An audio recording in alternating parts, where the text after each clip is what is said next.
So hello everyone and welcome back to mission JRF after a long time. तो जैसा कि मैंने बोला था कि 3-4 दिन में एक वीडियो ला पाऊँगी मैं, तो मैं गायब नहीं थी। कल मुझे एक कमेंट भी आया कि 7 डेज़ हो गए हैं आपको, आपने वीडियो अपलोड नहीं करी है। लेकिन उन 7 डेज़ में मैंने 2 वीडियो अपलोड करी है, but on my second channel which is my blogging channel. Actually मेरे को जाना पड़ा था मेरी असाइनमेंट सबमिट करने के लिए। जैसा कि आपको पता है मैं MCA इग्नू से कर रही हूँ, तो उसका कुछ चक्कर हुआ तो मेरे को 2 बार जाना पड़ा असाइनमेंट्स के चक्कर में। तो उनका व्लॉग आप देख सकते हैं मेरे सेकंड चैनल पे, मैं डिस्क्रिप्शन में लिंक डाल दूँगी। दीपिका राणा मेरे सेकंड चैनल का नेम है, ठीक है। तो डिस्क्रिप्शन में मैं डाल दूँगी लिंक, वैसे वहाँ पे आप वो 2 वीडियोस जाके चेकआउट कर सकते हैं कि मैं 7 दिनों में मैं क्यों नहीं आई ऑन मिशन JRF। एंड हाँ, उसी के बीच मैंने पिछली वीडियो में आपको बताया था कि रिसर्च एप्टीट्यूड मैं कर चुकी थी। अब मैं आपको एक चीज़ बताती हूँ। जैसे टीचिंग एप्टीट्यूड थी, टीचिंग एप्टीट्यूड मैंने बड़े ही अच्छे से प्यार से आराम से करी थी, ठीक है, और वो हो भी गई थी ठीक ठाक से। बट इन रिसर्च एप्टीट्यूड क्या है ना, मैं उसको सिमिलर जैसे मैं टीचिंग एप्टीट्यूड पढ़ रही थी उसी स्ट्रैटेजी से मैं सॉरी मेरा थोड़ा गला खराब है, उसी स्ट्रैटेजी से मैं रिसर्च को पढ़ रही थी। लेकिन एक बात बताती हूँ कि हर यूनिट की अपनी एक अलग स्ट्रैटेजी होती है कि हमें इस पर्टिकुलर यूनिट में हमें किस चीज़ पे फोकस करना है और इस पर्टिकुलर यूनिट में भी किस चीज़ पे फोकस करना है। तो इन रिसर्च एप्टीट्यूड मैं आपको बताती हूँ, मैंने पूरी रिसर्च एप्टीट्यूड पढ़ी, PYQs लगाए, तो उससे मेरे को एक आइडिया लगा है कि रिसर्च एप्टीट्यूड में आपको एक तो असर्शन रीजनिंग के क्वेश्चंस बहुत मिलेंगे from unit 2 which is research aptitude, बहुत ज़्यादा मिलेंगे। आपको एक बार को याद हो जाएगा कि स्टेप्स इन रिसर्च प्रोसेस क्या है, मेथड्स ऑफ रिसर्च क्या, आपको सब याद हो जाएगा, बट आपको डिफाइंस याद नहीं रहेंगी। उनमें कुछ ऐसा है, लाइक एक चीज़ थी उसमें, मैं भूल रही हूँ, like T test, Z test, ANOVA वगैरह, मतलब काफ़ी ऐसी चीज़ें कि ना उनकी आपको डिफाइन सेम मिलेंगी, ठीक है, ऑलमोस्ट सिमिलर से डिफाइन होंगे और आप उसके अंदर कंफ्यूज होंगे कि इसका ऑप्शन ये होगा या ये होगा। तो इस तरह की कंफ्यूजन थी पूरे रिसर्च के यूनिट में, सिर्फ इसी तरह की कंफ्यूजन मेरे साथ भी हुई है। आपको एक बार को सब कुछ याद हो जाएगा, ठीक है, मेथड्स याद हो जाएंगे, स्टेप्स याद हो जाएंगे, 10 ही स्टेप्स है आपको ईजिली याद हो जाएंगे। थीसिस राइटिंग तो बिल्कुल ईजी सी है, ठीक है। तो मैं आपको बस एक चीज़ बताना चाहती हूँ कि आप यूनिट 2 में जो है मेनली फोकस कीजिए, जो कि है डिफाइंस के ऊपर। अभी मैं आपको बता ही देती हूँ साथ के साथ कि किस किस में मुझे दिक्कत आई थी, तो उस पर आप थोड़ा सा ज़्यादा ध्यान दीजिएगा। तो मैं आपको बता ही देती हूँ। एंड हाँ, तो रिसर्च के इवैल्यूएशन में मैंने स्कोर किया था, भूल भी गई मैं चेकआउट कर लेते हैं, यहीं पे नोटबुक रखी है हमारी, पिछली वीडियो में है वैसे स्कोर मेरा 64 आउट ऑफ 100। एंड टीचिंग में मेरे 70 बनाए थे, फर्स्ट अटैम्प्ट की बात है, इसके बाद मैंने कोई दूसरा अटैम्प्ट लगाया नहीं, पहला ही अटैम्प्ट था। एंड उस टाइम मैं काफ़ी बिजी भी चल रही थी, वैसे ये सब तो बहाने ही है एक तरह से, बट मैं बता देती हूँ आपको किस किस चीज़ पर फोकस करना है। मेनली जितनी डिफाइंस मिल रही है ना, जितनी डिफाइंस मिल रही है रिसर्च के ऊपर, सारी बिल्कुल रट्टा मार के पढ़ लो, ठीक है। उसके बाद आपको क्या पढ़ना है, जैसे क्वांटिटेटिव क्वालिटेटिव रिसर्च, इसको अच्छे से करना है, बिल्कुल अच्छे से घोल के पी जाना है, ठीक है। टाइप्स ऑफ क्वालिटेटिव में बहुत सारे टाइप्स है, based on logic, based on mode of query, based on purpose. तो बेस्ड ऑन पर्पस जो है इसमें एग्जाम एसेंशियल है, इस पे से ही ज़्यादा क्वेश्चन बन रहे थे। डायग्नोस्टिक रिसर्च क्या है, डिस्क्रिप्टिव रिसर्च क्या है, ठीक है। मेन मैं आपको बताती हूँ मुझे किस में दिक्कत आई थी, वो है चैप्टर 8 से, I guess, wait, active variable, dichotomous, polytomous, मतलब वेरिएबल्स में आपको डिस्टिंग्विश करना, और मेज़रमेंट ऑफ वेरिएबल में से ऐसे ऑप्शंस आएंगे आपको लगेगा कि हाँ ये भी ठीक है, ये भी ठीक है। लाइक इंटरवल स्केल और रेशियो स्केल आपको बिल्कुल ध्यान से करना होगा। मैं एक बार इस वाले टॉपिक को आराम से बता ही देती हूँ। जैसे जो नॉमिनल स्केल होता है सबसे नंबर 1, उसमें क्या होता है, आपको ओनली लेबल्स दिए जाते हैं, कोई रैंकिंग नहीं होती है। इसमें क्या मतलब है, हम जब भी किसी वेरिएबल को मेज़र करते हैं इन नॉमिनल स्केल, तो फॉर एग्ज़ाम्पल हम 2 ग्रुप्स डिवाइड करते हैं स्टूडेंट्स के, और उनसे हम पूछते हैं कि तुम अपने कॉलेज कैसे पहुंच रहे हो, ठीक है, तुम घर से अपने कॉलेज कैसे आ रहे हो। तो कुछ स्टूडेंट्स आंसर देंगे कि हम कार से आ रहे हैं, कुछ स्टूडेंट बताएंगे कि हम बस से आ रहे हैं, कुछ बताएंगे हम ट्रेन से आ रहे हैं, हम बाइक से आ रहे हैं, 2 व्हीलर से आ रहे हैं। तो उसमें हमने उसे कोई रैंकिंग नहीं दी कि कार से जो आएंगे वो नंबर 1 पे है या बस से जो आएंगे वो लास्ट नंबर पे, ऐसी हमने कोई रैंकिंग नहीं दी। वो जस्ट एक डिफरेंट वेरिएबल्स है कि कोई कार से आ रहा है, कोई बस से आ रहा है, कोई ट्रेन से आ रहा है, समझे। तो ये होता है नॉमिनल, इसमें हम ओनली लेबल्स देते हैं कि ये कार से आया है, ये बस से आया है, लेबल्स देते हैं, रैंकिंग नहीं होती है। ऑर्डिनल स्केल आता है नंबर 2। नंबर 2 में हम लेबल्स भी देते हैं और रैंकिंग भी देते हैं। लेबल्स देते हैं जैसे कि आप एक पिज़्ज़ा शॉप में जाएंगे, वहाँ पे आप पिज़्ज़ा खाएंगे, तो लास्ट में आपको एक सेक्शन दिखता है जहाँ पे आपको रिव्यू करना होता है कि ये जो पर्टिकुलर पिज़्ज़ा है ये आपको कैसा लगा, रेटिंग दीजिए। आउट ऑफ 3 ऑप्शन देते हैं वो आपको कि सेटिस्फाइड, वेरी सेटिस्फाइड, नहीं, not satisfied, satisfied, very satisfied, ऐसे करके 3 ऑप्शन देते हैं। तो उसमें एक तरह से रैंकिंग भी है कि नॉट सेटिस्फाइड तो बिल्कुल 0 पे आ गया, सेटिस्फाइड 1 पे हो गया एंड वेरी सेटिस्फाइड 3 पे हो गया, और साथ में उसमें लेवल्स भी होते हैं। तो ये होता है ऑर्डिनल स्केल। उसके अलावा आ जाता है आपके पास इंटरवल स्केल। इंटरवल से एक नाम याद रख लो, इंटरवल मतलब बीच में इंटरवल्स आने चाहिए, जितने भी हम वेरिएबल्स को डिस्ट्रीब्यूट कर रहे हैं उसके बीच में इंटरवल्स आने चाहिए, और वो इंटरवल्स के बीच का जो गैप है वो सेम होना चाहिए। फॉर एग्जांपल थर्मामीटर, ठीक है, थर्मामीटर में आपको सेम इंटरवल्स मिलेंगे, उनके अंदर का गैप सेम होगा, ठीक है, उसमें लेबल भी होंगे, रैंकिंग भी होंगे, इक्वल इंटरवल्स होंगे, ठीक है। ये हो गया इंटरवल स्केल। नेक्स्ट आता है रेशियो स्केल। रेशियो स्केल में सिमिलर टू इंटरवल स्केल, जैसा इंटरवल स्केल है वैसा ही रेशियो स्केल है। रेशियो स्केल में बस एक प्लस पॉइंट आ जाता है कि उसकी जो लेबलिंग होती है या रैंकिंग होती है, जो भी कह लीजिए, वो 0 से शुरू होती है।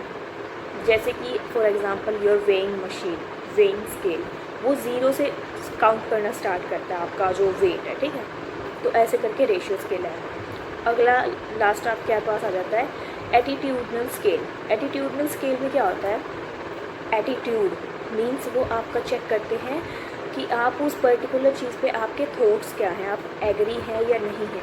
फॉर एग्जांपल आप एक क्लास में जाते हैं, ठीक है, और वहाँ पे आप कुछ नई टीचिंग मेथड्स इंट्रोड्यूस करते हैं स्टूडेंट्स में, और फिर उन स्टूडेंट्स से आप बाद में रिव्यू लेते हैं कि आप जो है इस नई टीचिंग मेथड से, या ये नया टीचर आया है इससे आप एग्री हैं या नहीं हैं।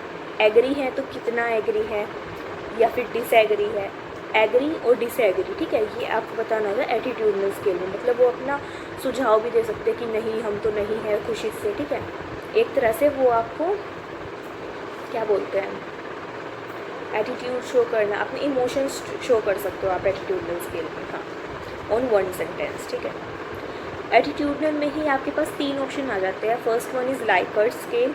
लाइकर्ट स्केल में क्या होता है, आपके पास बहुत सारे सेंटेंसेस होते हैं, उसमें से आपको बताना होता है कि आप किस पे एग्री कर रहे हैं, किस पे नहीं। फॉर एग्जांपल मैं यही एग्जांपल ले लेती हूँ कि हम एक क्लास में गए, हमने एक नया टीचर इंट्रोड्यूस करवाया और नई टीचिंग स्किल इंट्रोड्यूस करवाई, तो इसमें हम मल्टीपल सेंटेंसेस स्टूडेंट्स को दे सकते हैं ऑन अ फीडबैक फॉर्म कि आप टीचर से एग्री हैं या नहीं है। Teacher agree, disagree. अगले में लिख सकते हैं आप teaching method agree, disagree. Attitude of teacher towards, मतलब बिहेवियर उसका, वो कैसे रिस्पॉन्स कर रहा था टीचर, ठीक है, एग्री, डिसएग्री। और लास्ट में आप ऑप्शन के लिए डाल सकते हैं जैसे करिकुलम या सिलेबस, या उन्होंने जो समझाया वो आपको एग्री, डिसएग्री, ठीक है। ऐसे करके आपके पास मल्टीपल सेंटेंसेस होते हैं, तो उस पर आप एग्री या डिसएग्री आपको बता सकते हैं। ये हो गया लाइकर्ट स्केल। ये तीनों होते हैं एटीट्यूडनल के अंदर, ठीक है। Second one is Thurstone scale. Thurstone scale में क्या होता है, वेरियस सेंटेंसेस होते हैं आपके पास, आपको उसका ऑर्डर सेलेक्ट करना होता है। लाइक जो यही एग्जांपल है टीचर का और उसकी टीचिंग मेथड का, तो आप यही सारे सेंटेंसेस लिख सकते हैं एक जगह, और फिर आप स्टूडेंट्स को बोलेंगे कि आप रेटिंग दीजिए बेस्ड ऑन कि आपको उसकी कौन सी चीज़ ज़्यादा अच्छी लग रही है। अगर आपको टीचिंग मेथड ज़्यादा अच्छा लग रहा है तो उसको नंबर 1 पे लिखिए कि टीचिंग मेथड नंबर 1 उसका सही है, और उसका फिर आपको टीचर आपको सही लग रहा है नंबर 2 पे लिखिए, उसका एटीट्यूड कैसा है वो नंबर 3 पे लिखिए। ऐसे करके आप उसको ऑर्डर में लिख सकते हैं। ये होता है थर्स्टोन स्केल, ठीक है। नंबर 3 आता है आपके पास Guttman scale. Guttman, GUTTMAN, Guttman scale. इसमें क्या होता है, आपके पास लिस्ट ऑफ येस और नो आते हैं, ठीक है। जो एग्री डिसएग्री है उसमें एक तरह से आप अपने इमोशंस भी व्यक्त कर रहे हैं, एग्री है, कितना एग्री है, मोर एग्री, नोट एग्री, ठीक है। पर गट में क्या होता है, आपको बस येस और नो के ऑप्शन मिलने होते हैं। पर्टिकुलर आपके पास एक सेंटेंस की लिस्ट होगी और उसमें आपको yes no yes no yes no ऐसे करना होगा बस। और उसके अलावा मैं आपको बता देती हूँ, आपको टाइप्स ऑफ हाइपोथेसिस पे ध्यान देना पड़ेगा। एंड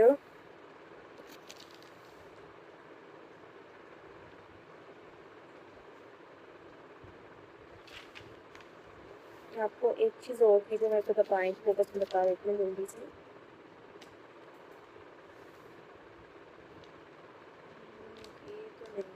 हाँ, टाइप्स ऑफ सैम्पलिंग आपको ध्यान देना पड़ेगा। मतलब जो भी है ना, जो भी टॉपिक्स है ना, आपको पढ़ते टाइम सब समझ आ जाएगा, लेकिन जब आप क्वेश्चन करेंगे ना, उसमें असर्शन रीजनिंग में ऐसे फंसा देते हैं कि उसका थोड़ा मुश्किल हो जाता है कि ये सही है या नहीं है, या फिर दोनों सेंटेंस सही है तो ये इसकी एक्सप्लेनेशन है भी या नहीं। तो आपको ये थोड़ा सा प्रैक्टिस करके ही आपको आइडिया लगेगा कि असर्शन रीजनिंग हमें करनी कैसे है इस पर्टिकुलर यूनिट। ठीक है, तो इसमें ज़्यादातर ऐसे ही आएंगे, या फिर आपके पास इसमें ऐसे भी क्वेश्चन है जिसमें मैच द फॉलोइंग है, जैसे कि हाँ, टाइप्स ऑफ हाइपोथेसिस टेस्ट, ये बिल्कुल अच्छे से कर लेना, जैसे Z test, T test, ANOVA, Pearson और एफ टेस्ट। ठीक है, ये एक साइड लिख देंगे और दूसरी साइड उनके डिफाइंस होंगे, और उनके डिफाइंस ऐसे सिमिलर वे में लिखेंगे, उनकी लैंग्वेज कुछ इस तरह से होगी कि आपको वो चारों ऑप्शन बिल्कुल सिमिलर से लगेंगे। तो आपको इसमें भी थोड़ा ध्यान देना पड़ेगा। और जैसे कि हाइपोथेसिस टेस्ट है वो दो टाइप्स के होते हैं, पैरामेट्रिक, नॉन पैरामेट्रिक। तो उसमें भी आपको याद करनी पड़ेगी नॉन पैरामेट्रिक के कौन से हैं और पैरामेट्रिक के कौन से हैं। बस यही सब है जो आपको मेन चीज़ें याद रखनी है। पी वैल्यू वाले क्वेश्चन हैं, वो भी थोड़ा अच्छे से देखने पड़ेंगे। और हाँ, ये आ गया है स्टाइल्स ऑफ रेफरेंसिंग। इसमें स्टाइल्स ऑफ रेफरेंसिंग में वैसे तो 1 2 3 4 5 6 7 8 9 10 11 12 वैसे तो 12 स्टाइल्स ऑफ रेफरेंसिंग है इसमें। थीसिस राइटिंग के अंदर आएगा, ये लास्ट अलग से चैप्टर है जो चैप्टर 9 उसमें आएगा। लेकिन इसमें मेन फोकस होता है एपीए स्टाइल पे और एमएलए स्टाइल पे। तो इसके जो पूरा स्टाइल है, देखिए मैंने भी ऐसे नोटबुक में लिख रखा है कि जो इसकी बुक पब्लिश होती है वो किस स्टाइल में लिखा जाता है, और एनसाइक्लोपीडिया होगी तो किस टाइम में लिखा जाएगा। ये आपको पूरा ऐसे ही याद करना पड़ेगा, और ऐसे ही ये क्वेश्चन में बिल्कुल प्रॉपर उठा के दे देते हैं कि कौन सा फॉर्मेट किसका है। तो ये आपको थोड़ा याद करना ही पड़ेगा। इसकी मैं एक शॉर्ट ट्रिक बताती हूँ। जैसे कि जो भी एपीए होगा ना, उसमें जो ईयर ऑफ पब्लिकेशन है, एपीए में ईयर ऑफ पब्लिकेशन बीच में आ सकता है, ठीक है, लेकिन एमएलए में हमेशा पब्लिकेशन ईयर लास्ट में आ रहा है। ये एक शॉर्ट ट्रिक है याद करने की। तो इसको आप कैसे याद कर सकते हैं, ए अल्फ़ाबेट पहले आ रहा है तो ईयर ऑफ पब्लिकेशन भी पहले आ सकता है। M in the series of alphabetic order बाद में आता है, तो फिर एम में पब्लिशिंग ईयर लास्ट में ही आएगा। ठीक है, उसके हर एक उसमें लास्ट में ही पब्लिशिंग ईयर, ऐसे करके शॉर्ट ट्रिक आप याद रख सकते हैं। बस यही थे इसमें। इसके अलावा मैं यूनिट 5 कंप्लीट कर चुकी हूँ। यूनिट 5 में कुछ भी नहीं है, बिल्कुल बेसिक है। ठीक है, मैथमेटिकल रीजनिंग है जिसमें कि आपको कुछ भी नहीं है। नॉर्मल रीजनिंग जो बाकी एग्जाम्स में होती है वही सेम रीजनिंग है, तो उसको थोड़ा देख लीजिएगा। एंड उसके अलावा प्रोबेबिलिटी हो गई, प्रॉफिट लॉस हो गया, स्पीड वगैरह, इन सब के बेसिक फॉर्मूलाज जो मैथ के होते हैं वो है। यूनिट 5 बहुत ही ईजी है, तो आप उसको भी अच्छे से कर सकते हैं। अब मैं इसके बाद नेक्स्ट वीडियो में आपको यूनिट 5 का वेरिएशन भी लगाऊंगी एंड यूनिट 10 के बारे में बताऊंगी बेसिकली। एंड बहुत से स्टूडेंट मुझसे पूछ रहे थे कि कहाँ से प्रिपरेशन करनी है, क्या करनी है। तो मैं आपको बता चुकी हूँ, पेपर 1 के लिए मैंने सिर्फ एक बुक बाय की है, डॉक्टर अर्पिता कारवा की दिस बुक, लिंक डिस्क्रिप्शन में है। इसको आप परचेज करते हो, इसके साथ आपको एक कोर्स मिल जाता है। कोई स्पॉन्सर नहीं है, कोई एफिलिएट मार्केटिंग नहीं है, डिजिटल मार्केट नहीं है, कुछ भी नहीं है। मैं जो यूज़ करती हूँ वही मैं आपको बताती हूँ।